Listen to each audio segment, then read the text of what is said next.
ಇಂದು ನಾಡಪ್ರಭು ಕೆಂಪೇಗೌಡರ 515ನೇ ಜಯಂತ್ಯೋತ್ಸವ. ಕಂಠೀರವ ಸ್ಟೇಡಿಯಂನಲ್ಲಿ ಅದ್ದೂರಿ ಕಾರ್ಯಕ್ರಮ.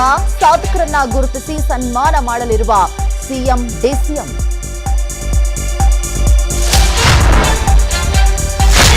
ಬೆಂಗಳೂರಿನಲ್ಲಿ ಡೆಂಗೆ ಪ್ರಕರಣ ಹೆಚ್ಚಳ. ಇಂದು ಡಿಸಿಎಂ ಡಿಕೆಶಿ ನೇತೃತ್ವದಲ್ಲಿ ಮೀಟಿಂಗ್. ಆರೋಗ್ಯ ಇಲಾಖೆ ಆಯುಕ್ತರು ಸೇರಿ ಅಧಿಕಾರಿಗಳು ಭಾಗಿ.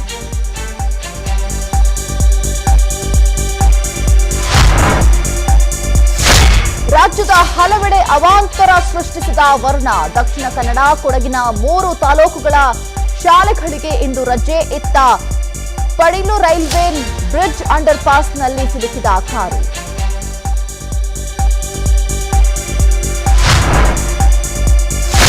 ಇಂದು ಟಿ20 ವಿಶ್ವಕಪ್ನ ಸೆಮಿಫೈನಲ್ ಪಂದ್ಯ. ಭಾರತ ಇಂಗ್ಲೆಂಡ್ ನಡುವೆ ಹೈ ವೋಲ್ಟೇಜ್ ಕದನ. ಗೆಲುವಿನ ನಾಗಾಲೋಟ ಮುಂದುವರೆಸಿದ ಫೈನಲ್ ಪ್ರವೇಶಿಸುತ್ತ ರೋಹಿತ್ ಪಡೆ.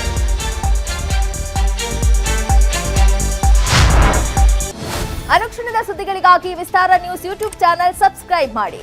ಹೊಸ ಸುದ್ದಿಗಳ ನೋಟಿಫಿಕೇಶನ್ಗಾಗಿ ಬೆಲ್ ಐಕಾನ್ ಕ್ಲಿಕ್ ಮಾಡಿ.